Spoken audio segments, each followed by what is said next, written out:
Hi, welcome to Well Rounded Momma's YouTube channel. Thanks for joining us. It's really good to touch base with you every week. This whole month we've been talking about early pregnancy, so we kind of want to come to a close with that. My name's Sherry.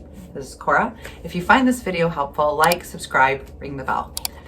When it comes to early pregnancy, I think we've covered things like miscarriage and how to pick your due date, but with some things that we thought of that didn't need a whole video that we wanted to cover were, when do you tell people you're pregnant? When do you tell people you're pregnant? I usually wait until I'm over 10 weeks to tell people. You don't want to worry about telling somebody too soon, and then by chance you did miscarry, which we hope doesn't happen to you, but it does, and so you don't want to have to then tell others that you miscarried. So, and see, I kind of think sometimes it's good to talk to people about miscarriage, but I think you have to decide what your comfort levels are. So there were some pregnancies because I had so many miscarriages that I didn't tell people, and then sometimes I told them right away because I just also wanted to feel hopeful. Yeah, I guess it depends too on how people analyze things. I definitely do want to analyze things a little bit more. I usually tell my family, I guess, right away once I'm pregnant. I do. But I'll be like, I just took a test and I'm calling you right now. Right. But I guess to publicly, you know what? I feel like for longer. Me, I waited I have 6 kids and my family. What? You have 6? I have 6 kids. That's crazy. And I feel like I got a lot of judgment every time I got pregnant. And so I really regretted being I almost felt like I had to apologetically be like, I'm pregnant. Whoops, we did it again. Oops. Because then everybody says stupid things to you you know how that happens, don't you? Or whatever. I wish we could educate society on not reacting stupidly to we're pregnant, we're excited news. about it. We're pregnant, we're excited about it. We want 1 billion children, so we know how this works. We just got started. And so when you tell people, it's just got to be between you and your partner. Honestly, I think that's what it boils down to. It's just you and your partner, because it's an exciting thing, right? And now we do all these huge announcements and gender reveals. So let's talk a little bit about gender reveals. There's so many ways you can find out gender now, and you can find it out pretty soon. I definitely had a conversation with my grandma who's like, well, don't you have to find out gender at 18, 19 weeks? I was like, no, you can find out way sooner now. So you can find out gender and do cell-free DNA screening as early as 9 weeks. It's 8 now. I just found that out.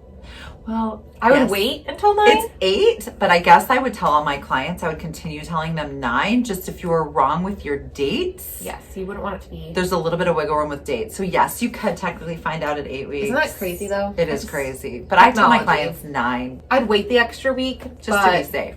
You can find out really early, and it's a blood test or a saliva test, right? Yeah, it's usually a blood test.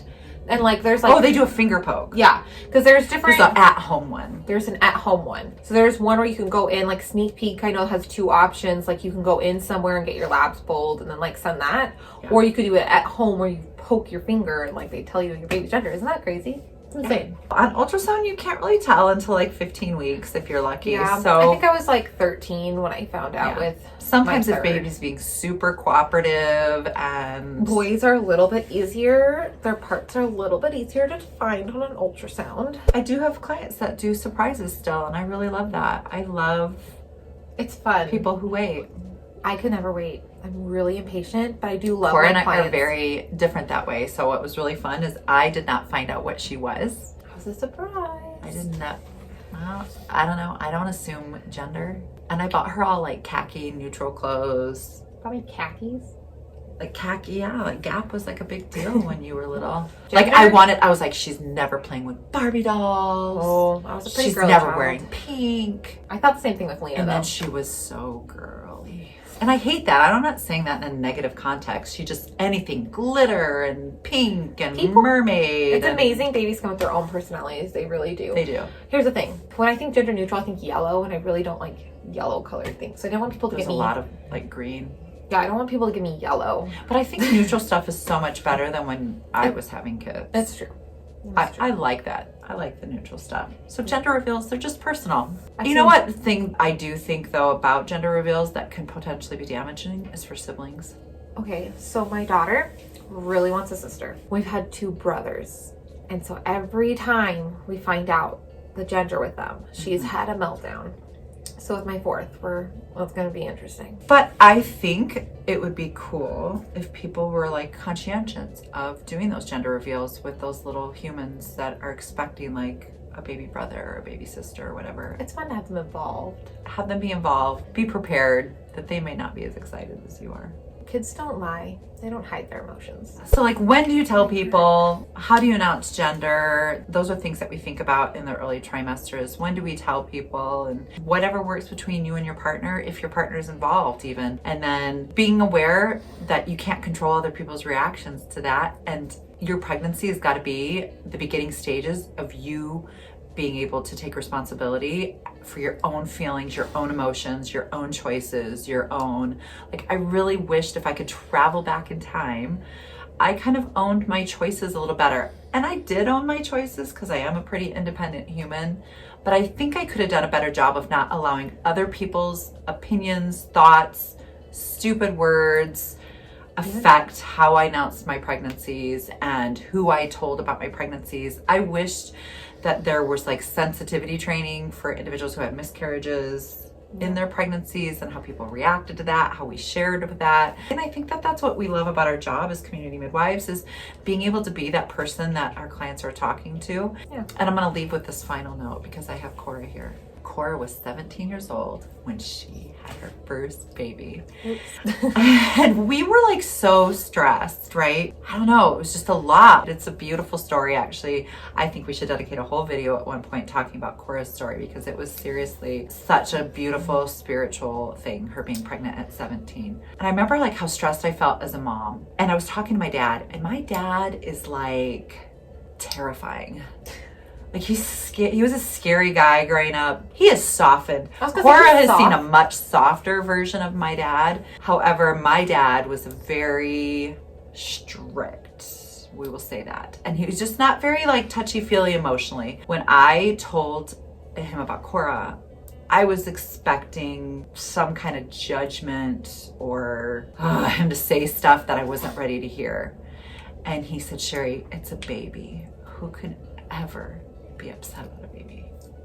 And that really changed like my whole view about anybody and any person of their life, whether it was an accidental pregnancy or a teenage pregnancy or whatever it was. It changed how I felt because I looked at this man who was so strict my whole life go, but it's a baby. And so now I say that. Someone tells me they're pregnant, I'm like, it's a baby. Like, that's so exciting. That comes with a lot of emotions in the background. But for you, I want you to remember that story and just remember at the end of the day, it's a baby. How could anyone be upset about a baby? If you would like to hear more about Cora's story, or if you have a similar one, or you want to share below your gender reveal and how that worked, I would like to hear funny stories of how your other children and siblings reacted to that. Thanks for joining us, and we look forward to chatting next week all about the second trimester. Woo. It just occurred to me, I went to the dentist this morning and I have fluoride all over my teeth. I don't think they can see it on the camera. Like, I can see it, but I'm pretty close to you. I went to the dentist. I have fluoride on my teeth. You're such a good adult. Such a good adult. I feel like you have to, oh my gosh, that was a bug. I know, I saw it. Oh, I feel like gnats follow me. Maybe I'm just dead on the inside. You're just like, maybe you're just a witch. They follow you. I hate the gnats.